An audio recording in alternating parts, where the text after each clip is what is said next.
This is the Marathon Handbook Podcast.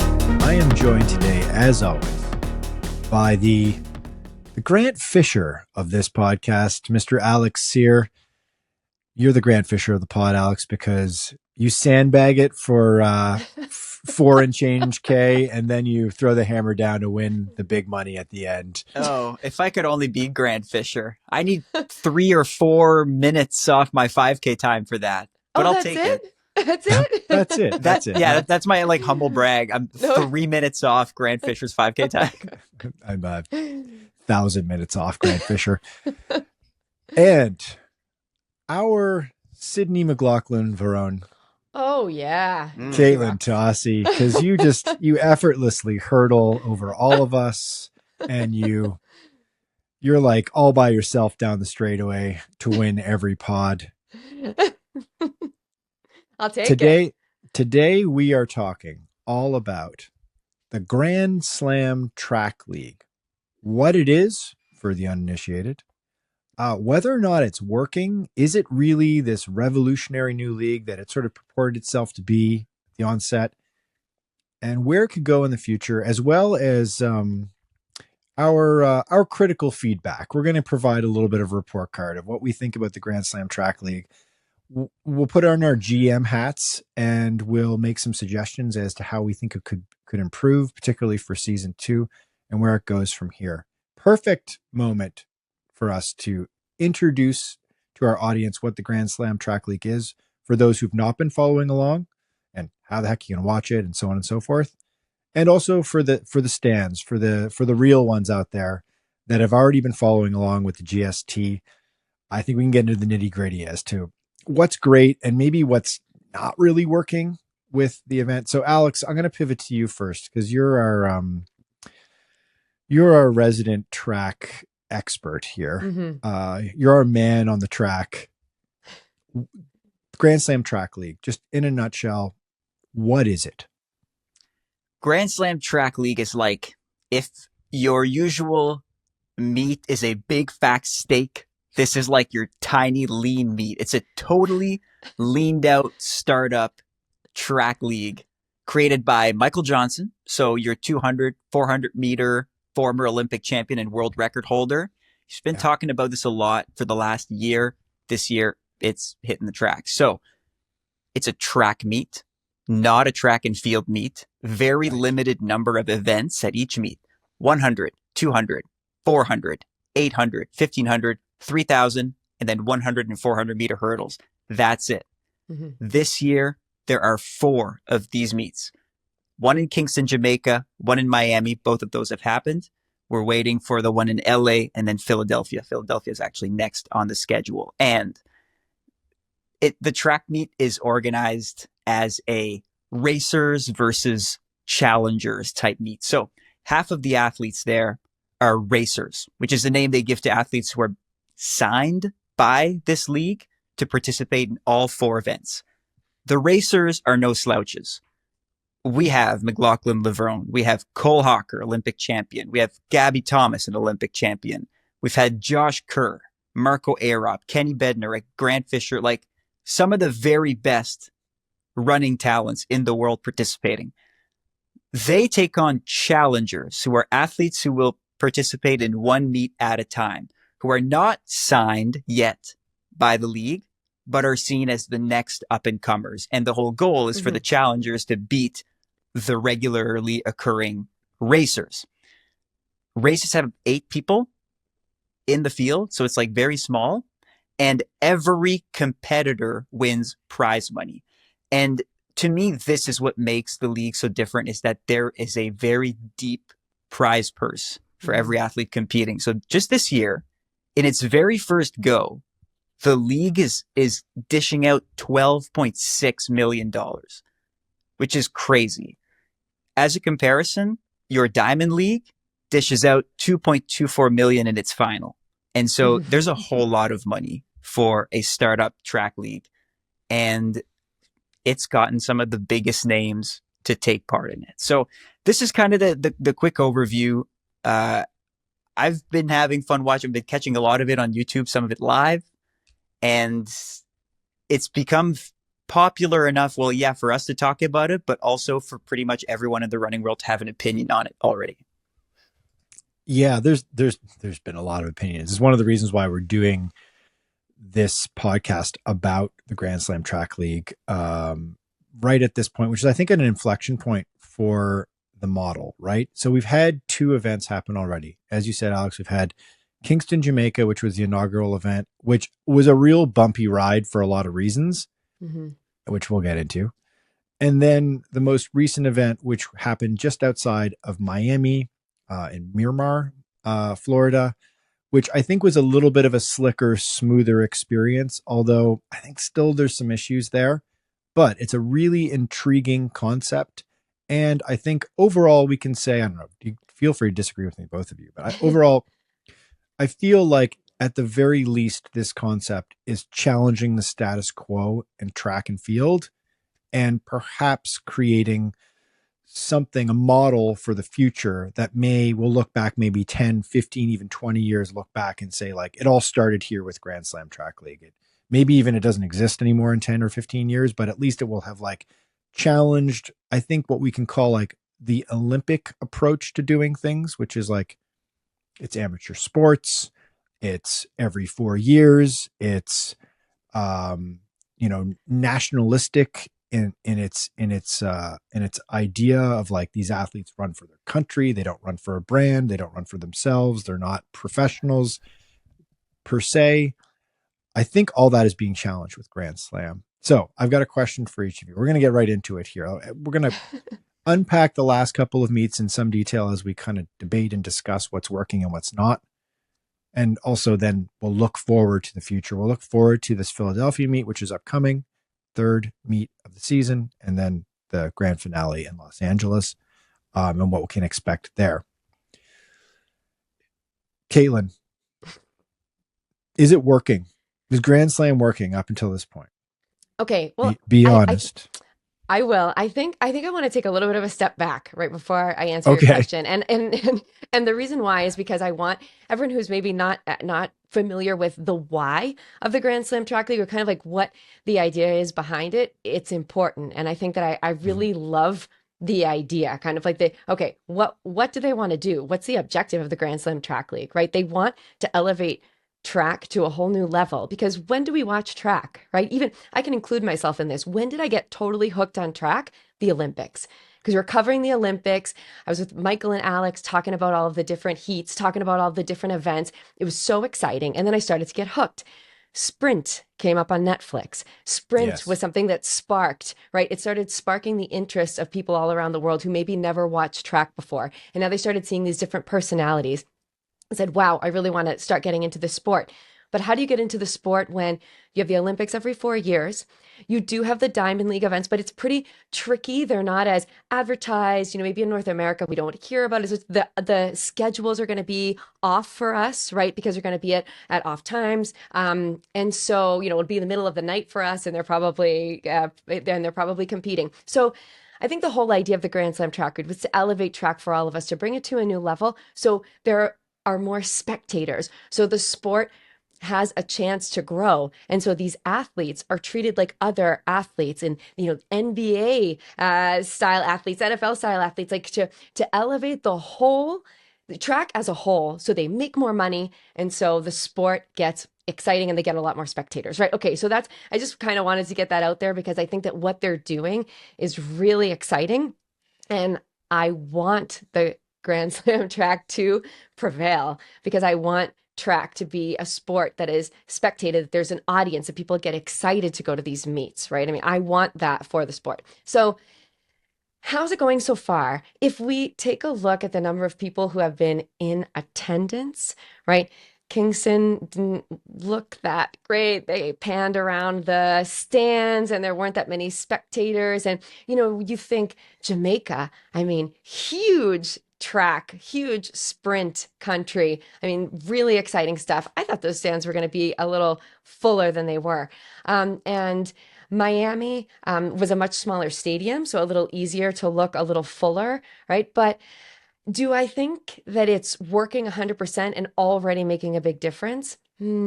Maybe not yet. because I haven't heard as much buzz about it as I would like to. Do I think that it has the potential to do so, which I'm sure we'll get into a lot later on?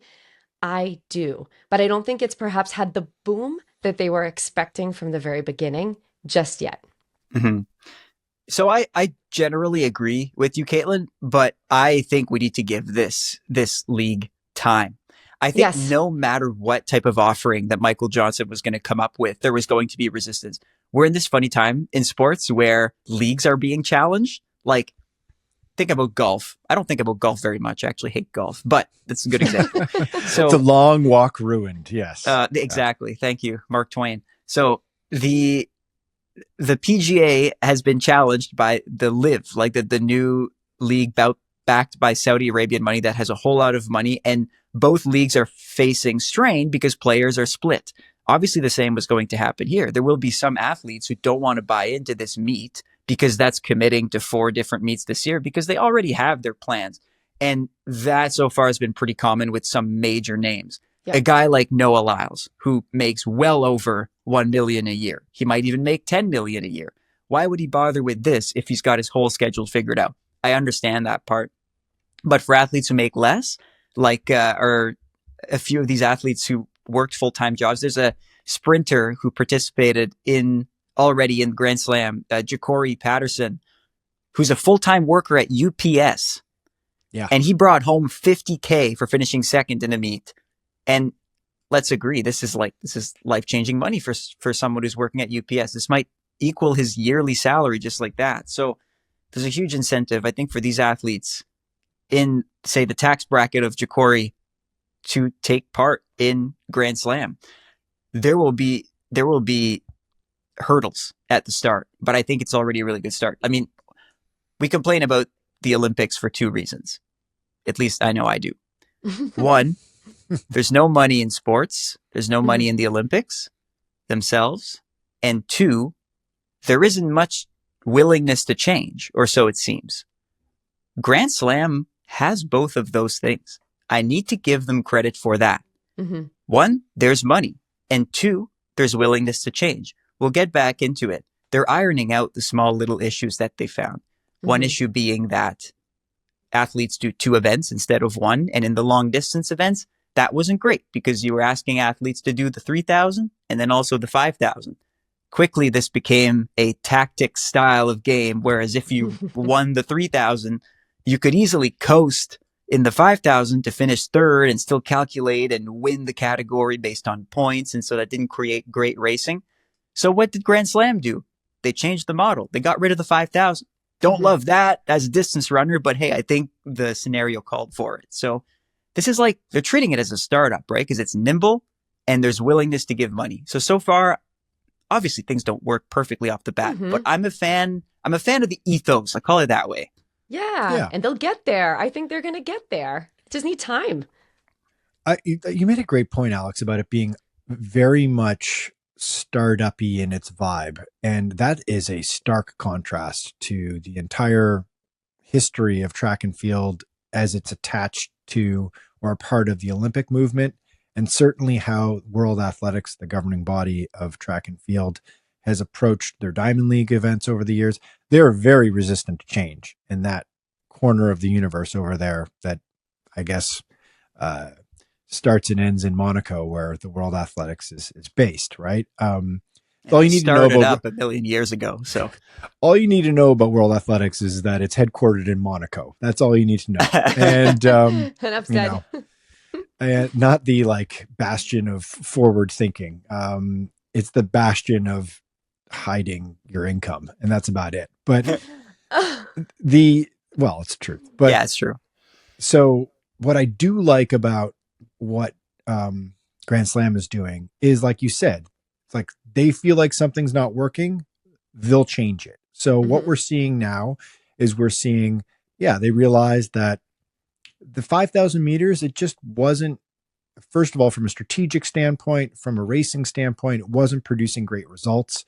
Famously, Grant Fisher has won the last 2 iterations of the distance component of GST, by kind of sitting and kicking. And in one case, it was a really dismal performance, and they were running very, very slowly until the last lap or two. So, and that just wasn't super fun to watch. So they're changing on the fly. And the other thing that they've changed is going into this next meet in Philadelphia, the third meet, which feels like a really crucial event for this series, is that they've shortened it from 3 days to 2.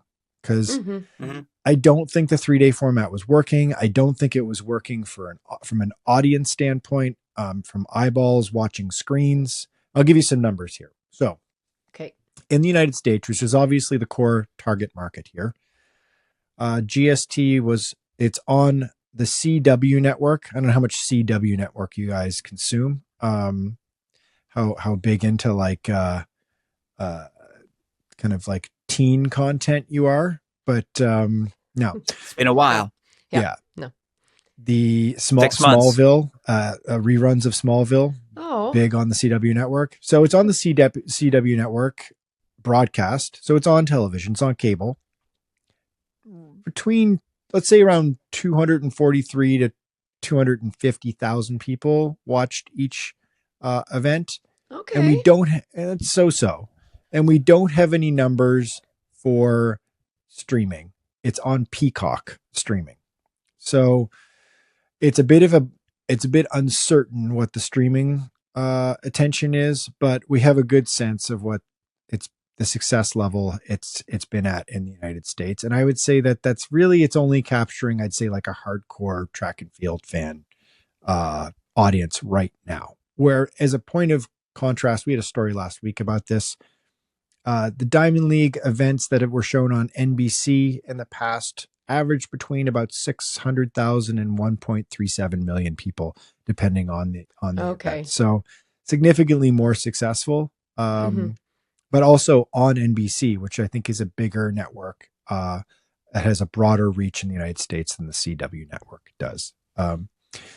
Now, this series the league is being shown, I think they've got partners in 190 countries, but I will say this, and this is a criticism, I would say. I think the Grand Slam League should have, even if they had to give the product away, they should have done better to find better streaming and broadcast partners than what they have. I think even if they would have, I'm not sure if Amazon or Apple TV or Netflix would have had any interest in taking it for free and showing it. But I think they would have done better in their first year to have put that investment in and given in the product away for free, as long as they got on one of the major streaming networks. Peacock is a secondary streaming network. Now, I see the alignment with NBC owns the rights to the Olympics, and Peacock is an NBC streaming product. So I see they're sort of like finding an alignment here where they're like, hey, we are going to show the Olympics in 2028. So we might as well spotlight some of these athletes through the Grand Slam Track League and buy into this. And I think that's great. But I'm not sure if it's working for Grand Slam. And then the CW network, I mean, like we were just joking, like who watches the CW network ever? So it's not something you're just going to discover when you're just flipping through the channels on a Saturday afternoon, right? So I think that's a bit of a failure as well. Okay. So let's talk about what is working. Like let's be positive here. I think that overall, like all three of us we're optimistic. We want this to succeed. We like this sort of thing. So what's working here? What do we like? Mr. Sear.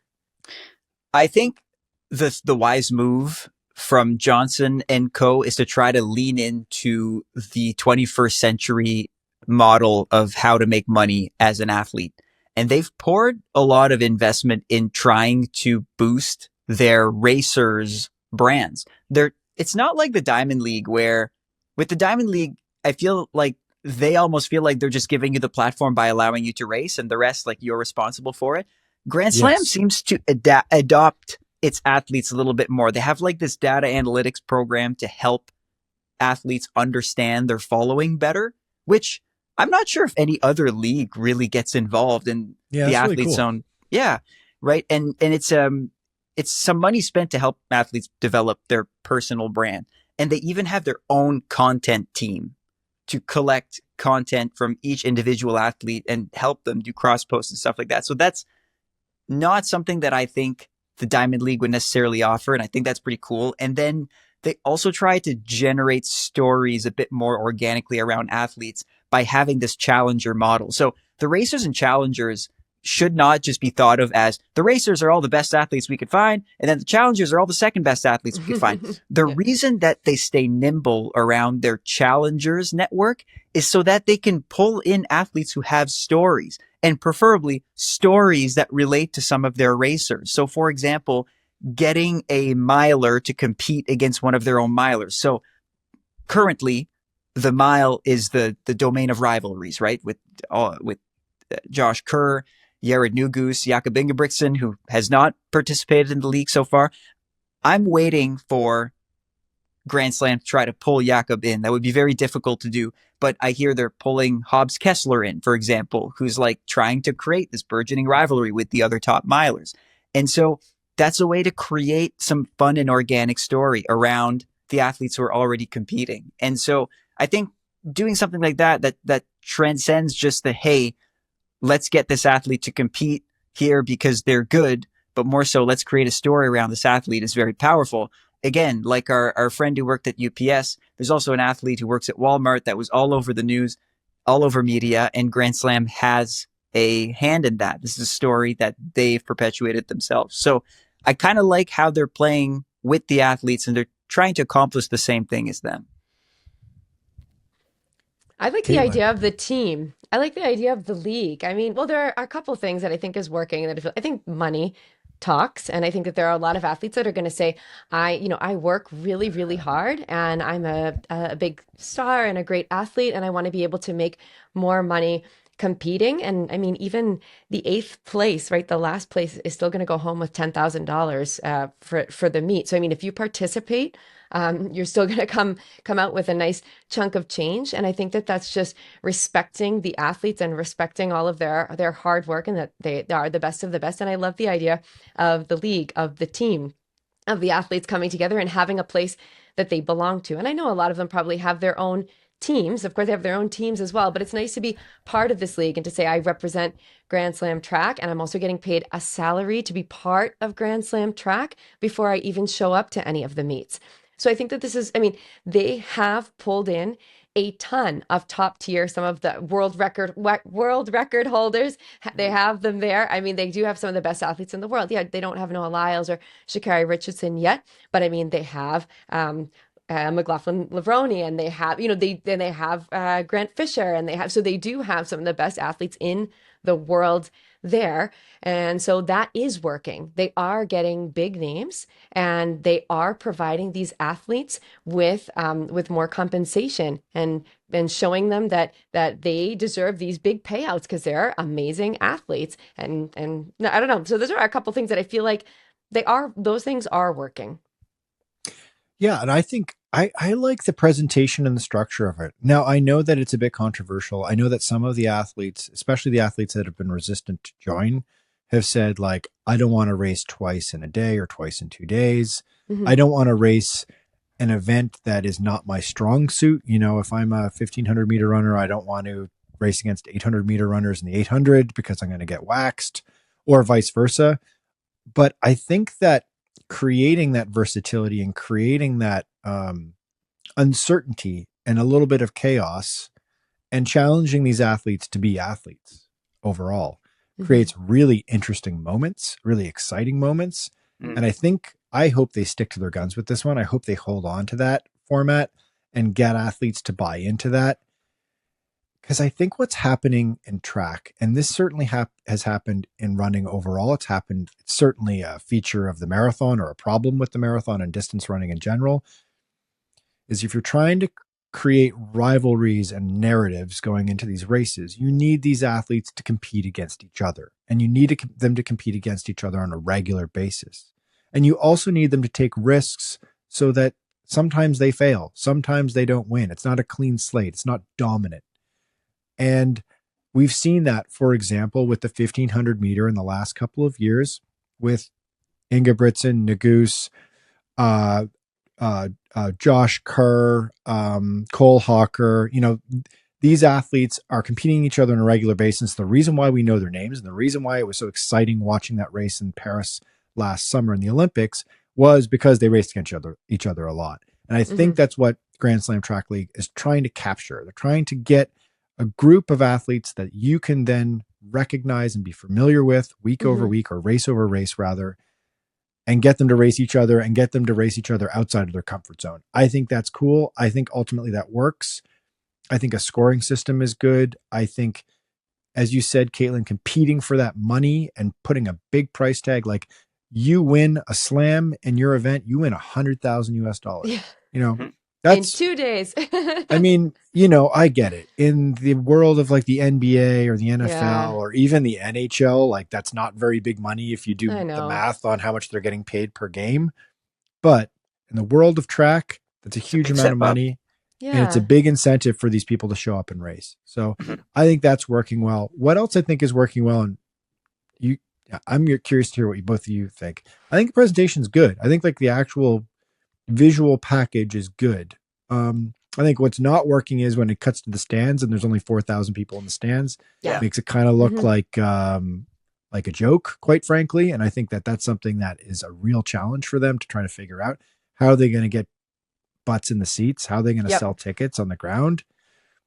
It looks a little bit like there's a weird kind of like cognitive dissonance going on when you're watching the races, where you're like, there's the presentation, the broadcast with the Miami event was pretty clean, pretty slick. I like the graphics. I like that they're telling you things like what the real-time paces of the athletes, where everyone's placed kind of graphically and visually, how many meters are left to go in the competition, and other sort of like slightly more elevated stats than there was in the past. And they're also using a couple of drones on the track, so you get a couple of cool vantage points. They've got the camera that's tracking you along the straight stretch, which is also neat. So all that is fantastic, and the production values I actually think are quite high. And I like the broadcast team. They're doing a pretty good job. But then you cut to the stands and it's like, this is like a high school track meet. This is weird. It feels like, if when you go to like a junket and you go to like I went to like Breaking 2 in 2017 and there's only like 300 people there watching the event because it's a closed controlled event. And it just felt really weird that there was only 300 people watching this like big event. It kind of feels that way. It's like, I feel like there should be 20,000 people in the stands, but there's 3,500 people. Yeah. But you got to give it time. Yeah. This is just so new. And I think the eyeballs this league is trying to get based on this type of presentation package is, I don't think they're trying to pull new track fans into the fold. They're trying to get people who already are into track to buy into their thing along with the Diamond League, or even maybe instead of the Diamond League. And so if you're trying to get people who are already invested in what's already going on in the world, it's hard to pull people in. I think there needs to be a few years. I hope they last that long. But I'm just not worried about the stands, man. I'm not worried about the fact that not many people are there watching. You can catch it online, and these things just take some time. What's going to catalyze a full stadium is athletes. It's like reverse Field of Dreams. Build it and they will come. No, they need to come, and then eventually the league will build around that, which I suppose is a harder equation to figure out. Yeah, but it's going to hinge on the athletes. Can I give you what I think doesn't work? Because it relates. Yeah, let's do it. Let's do a little like what it doesn't work segment here. Am I running over our set break here? No. I'm just. I think that's. You know what? Actually, let's pause. Let's put a pin on that. We'll at the very end. We're gonna do a little like commissioner for a day. But let's take a quick break, and then we'll roll into a segment that I'm going to call buy, sell, or hold. We'll be right back. Nice.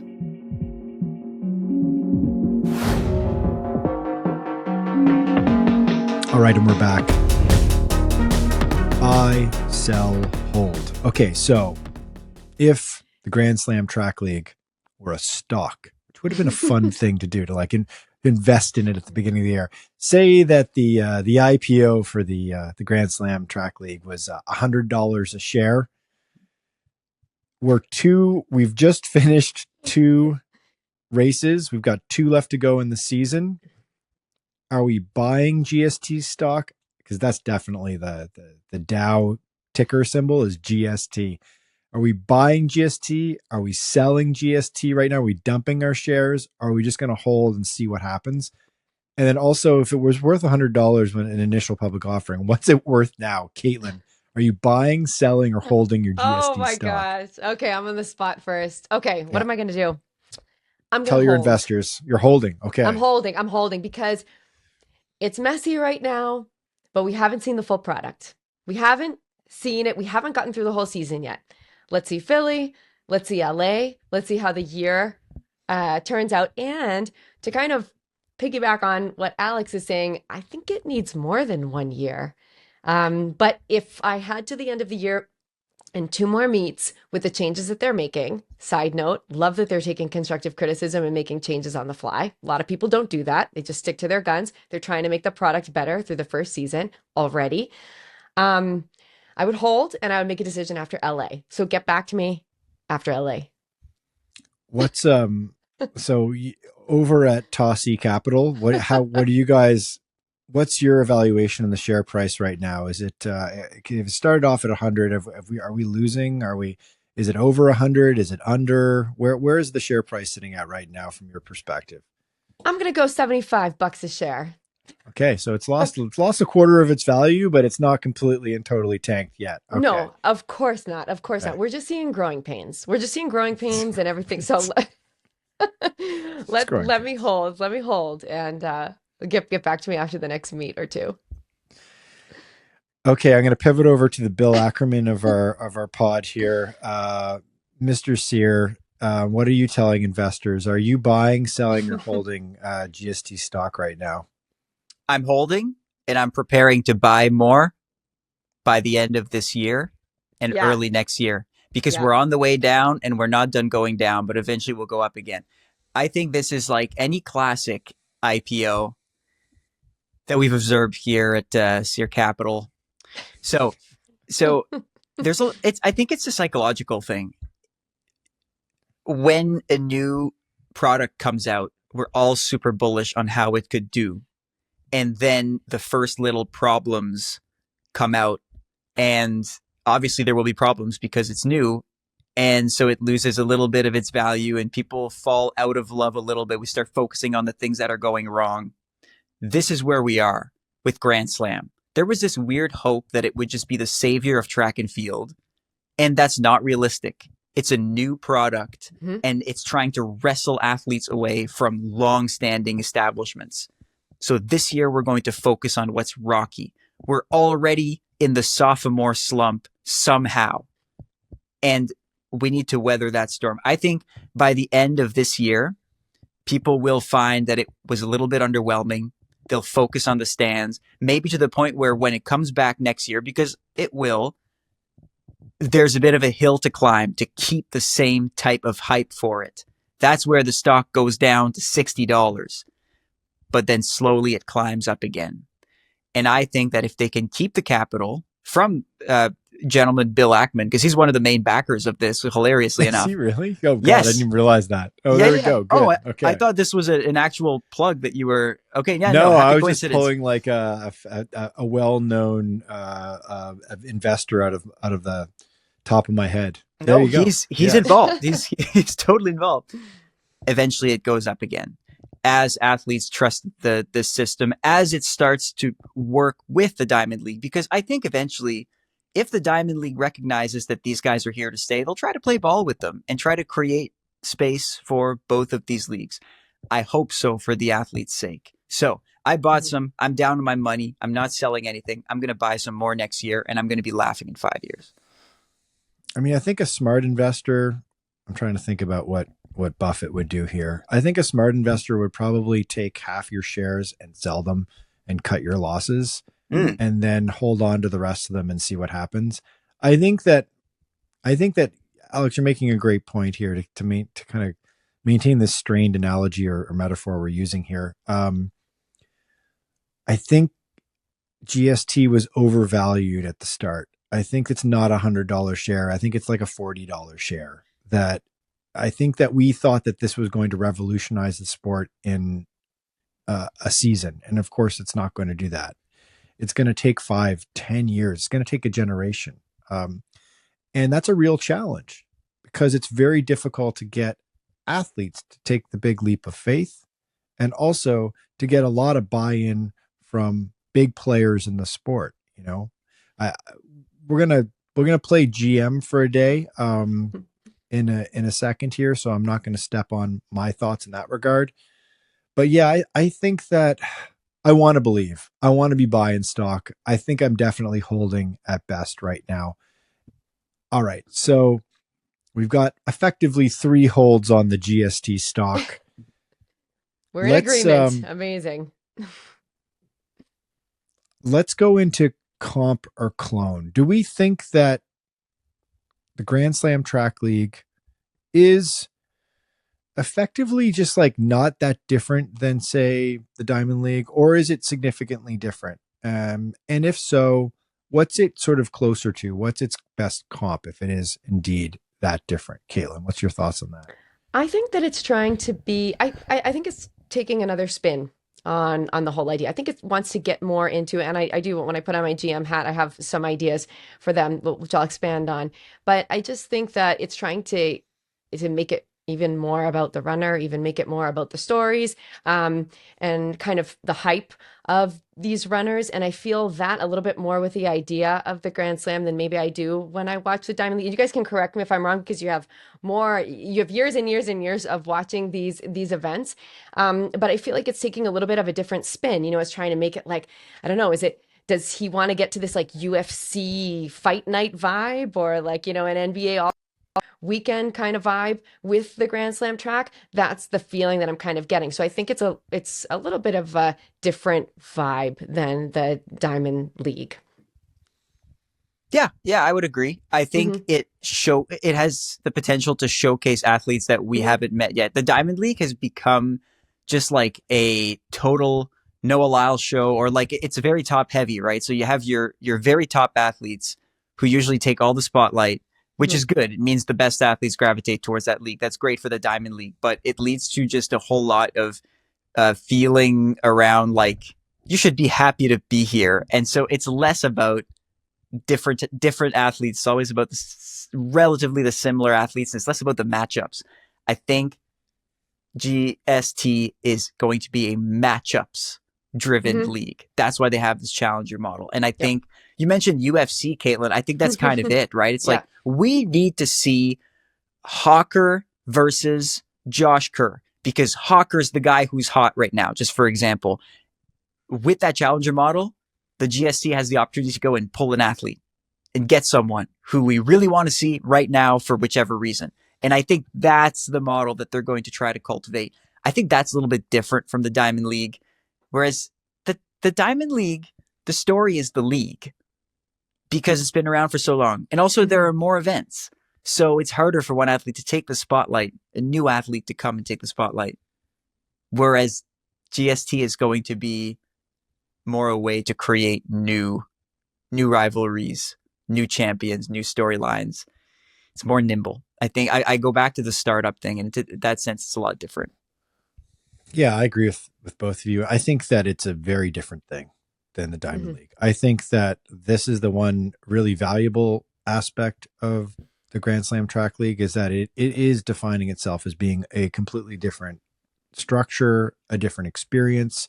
For one, it's just a concentrated few track events, and it's really kind of well defined as being, here's our short distance stuff, and then we're doing our more middle long distance stuff, and that's all we're doing. And then we're going to have these 8 athletes in each of these categories, and that's what their focus is going to be. The problem with the Diamond League has always been that it's a huge laundry list of events that sprawl over the course of the entire spring, summer, and even into the early fall. I think there's like 16 different meets. They're all around the world. I mean, that's a cool aspect of it, that it's a truly global series. but it's jumping around. It's going to different places. Where, as Caitlin, you mentioned earlier, it's kind of difficult to know when to watch or where to watch. It's at weird hours because you got an event in like China, you've got an event in Doha, you've got an event in Oslo. And then also each of these have their own, each has kind of their own sort of like history and flavor to them. So the Oslo, the Bislett games, you're going to get a 1500, or a mile, you're going to get like specific events because those are historically the events that they've always fashioned their meet around. And so each different race has each different event has its own different feel to it. So I think what's really strong about Grand Slam Track League is that the format is the same with each slam, each event, each of the four. And once you get an audience accustomed to that and anticipating that, I think people are really going to enjoy that. And I think it's ultimately a more successful structure. So let's put our commissioner hat on here. The general manager of the league, let's say, or the commissioner of the league. Let's each get to play Michael Johnson for a moment here. Mr. Sear, as commissioner of the Grand Slam Track League, what are your big changes for the future to make this a better league? What's missing right now? I actually think I'm going to attack a pretty foundational part of the league. Okay. I actually think that the event pairings, or they call them race groups, are limiting the league, and I would get rid of them. So, okay. As a quick overview, if you haven't tuned in yet, there are 6 race groups. So if you're a short sprint athlete, for example, your race group is the 100 and the 200. All right. If you're a long sprint athlete, it's the 200 and the 400, and so on and so forth.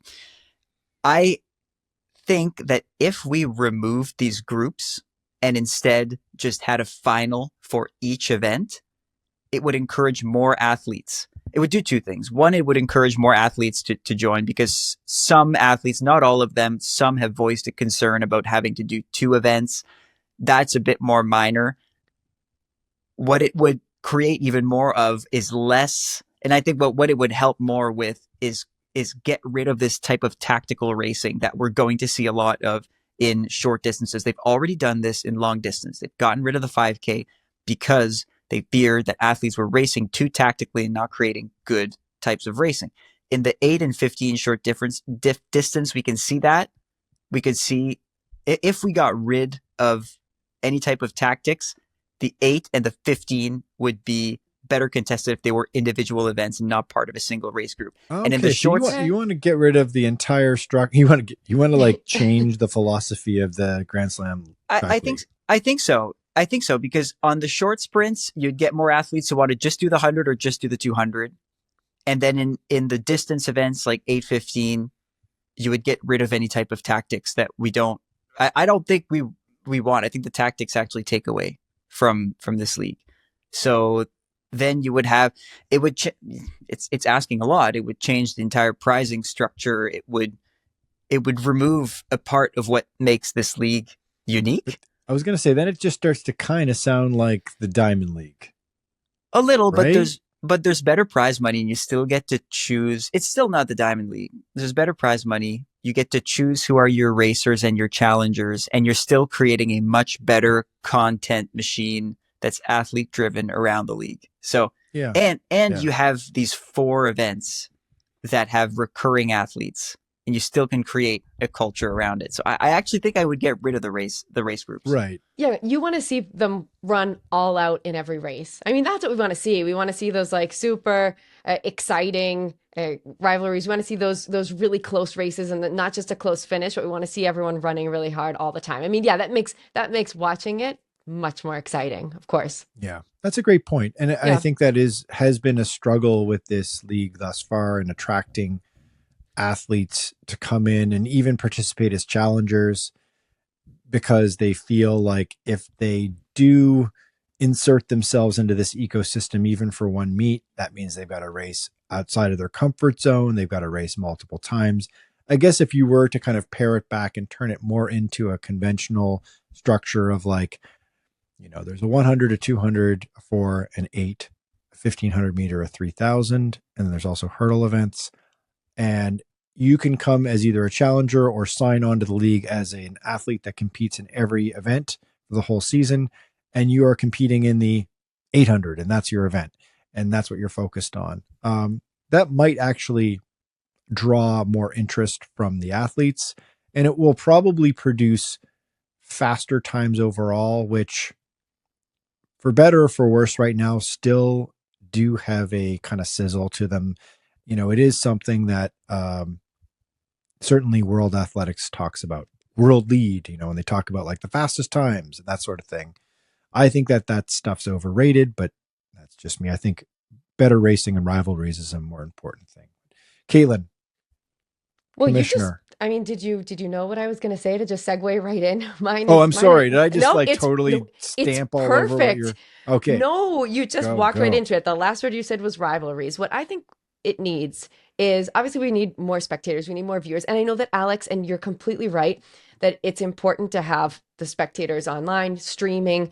But I do also feel that for the athletes, it would be really nice to have fuller stands. I don't think it's so much. I don't think it's so much to make a ton of money on the ticket sales as it is those athletes being in. It reminded me of, when they did the Olympics during COVID, and they're competing. Yeah. Oh my gosh. God. I If can't you're making believe that comp, that's a bad comp.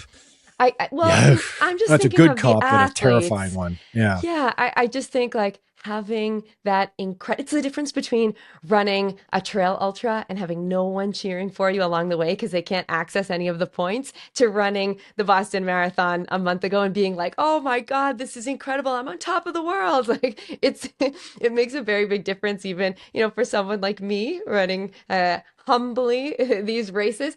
And so can you imagine what these athletes would be performing if they just had those full stands? Okay, so I digress.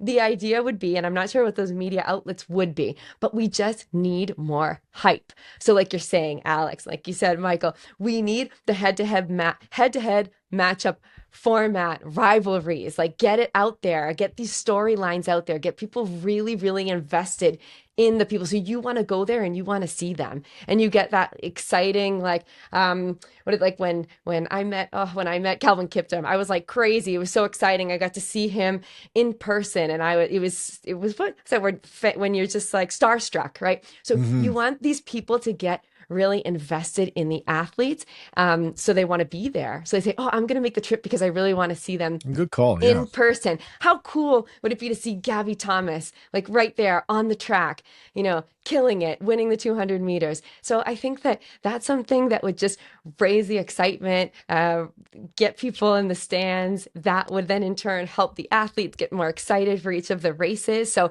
however, I'm not a big social media person, though there are ways, I'm sure, to just get it out there a little bit more, get those storylines out there, get people excited. Yeah, that's good. That's good. I mean, you're sort of answering the fundamental question is like, how do you get people in the stands? And I think you're totally right with that. I think that they're trying to do that to some degree. I think that signing athletes on for an entire season is part of that, right? Where you're getting people like Gabby Thomas committed for all 4 meets. So you get that exposure and that repetition of her being at every single one of these meets and building that storytelling. Yes. Okay. So here's mine. Okay. And this is, again, kind of a little bit radical, and it sort of deviates from the current state of the Grand Slam track league format. But I asked myself, what makes, big time entertainment sports leagues so successful? Why is the NFL what it is? Because the NFL, it wasn't always the NFL. The NFL at one point was this very kind of like small time football league, 1,000 years ago, but it started small, right? And we're starting relatively small here, although with not insignificant funds. I think what's really missing here is teams. I think that there needs to be franchises. I think that Michael Johnson and company maybe they don't want to give their business away at this stage, and this is kind of like a problem. But if you were to turn to, I don't know, Nike, Phil Knight, for example, the founder of Nike, who's got more money than God, you just turn to him and you're like, listen, I need you to buy into a franchise here. I need you to buy the Portland Nike, whatever. You need to create teams. You need to have a draft. You need to have free agency.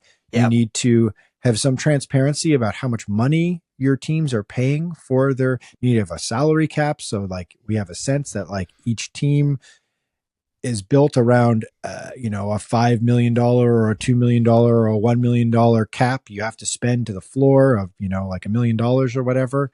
You need to see that investment in the sport. And then that will pull brands in, that will pull investors in, that will pull outside money in, that will pull that delicious private equity money that everyone is sort of lusting over right now.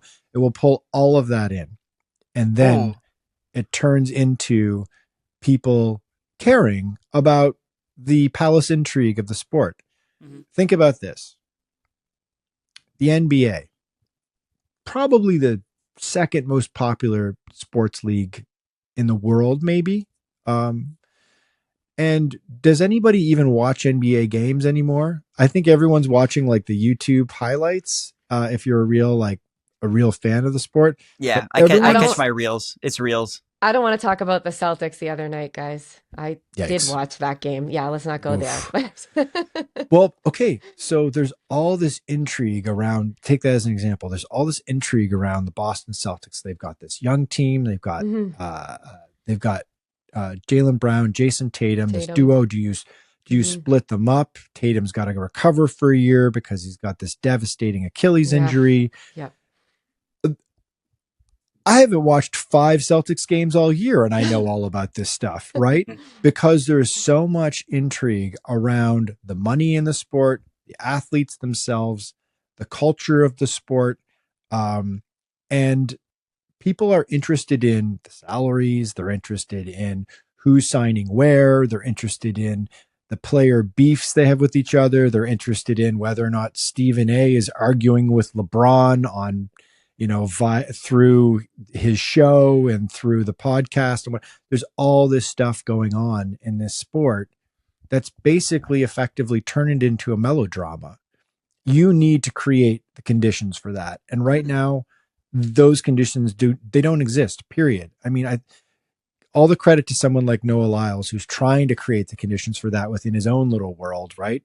Where he's, got that main character energy, as he likes to say.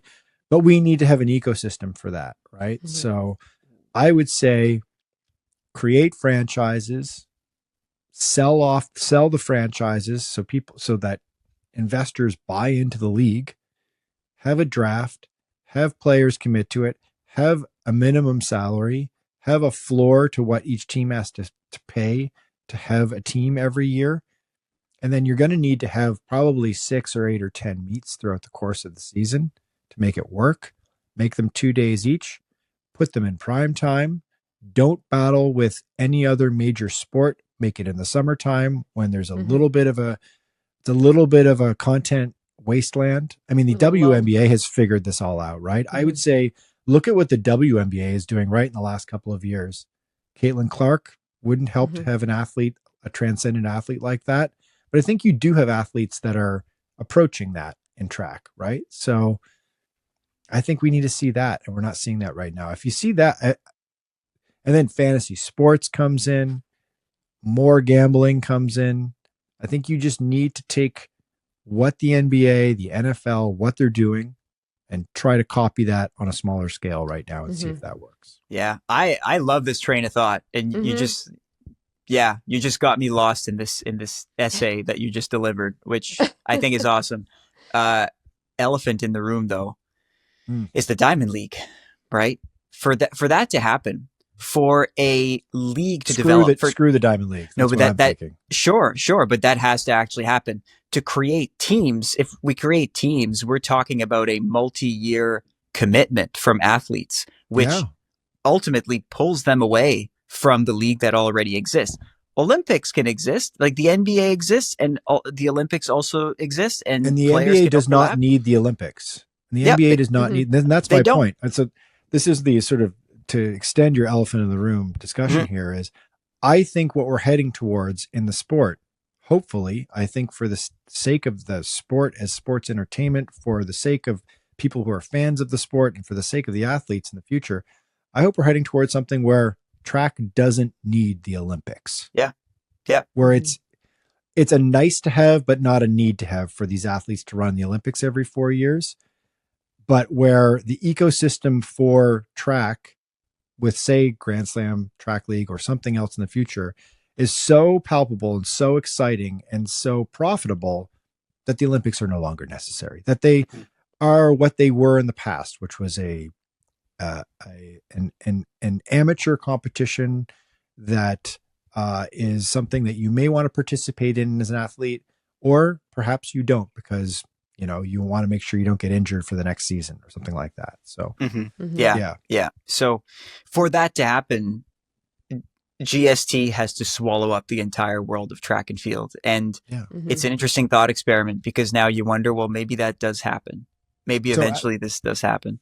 So Alex, like if you're like the GM of the, a team, one of the 10 teams in the Grand Slam Track League, like what sort of like term and money number are you offering to Grant Fisher to be one of your guys, right? Like that's a neat thing to think about. Yeah. Then you start thinking about his age. You start thinking about, do I want to sign him for a 5-year deal? Do I want to try to do 2-year deal? And then if you're Grant Fisher, you're like, do I want to bet on myself and go for 1 year? Do I want to do 5 years? These are all of these things we do not talk about in track right now because they don't exist, but there's no precedent. Yeah. Really, Grand Slam would take the position of Live Golf and essentially try to buy athletes out of the leagues that already exist. And they'd be shooting in the dark. I mean, running is such a precarious sport as well. To get someone like Grant Fisher to get away from the diamond leagues and any other incentive that exists, because granted, maybe you will be able to do both, but over time, you'll have to end up committing to Grand Slam if you're part of a team, right? That just naturally follows logically. And so how much money would Grant Fisher take in order to leave all his other commitments to the side and come to this? Is like impossible math with no precedent. So if it does happen, the best team will be the one with the best GM who can make the best calls. It will require crazy creativity.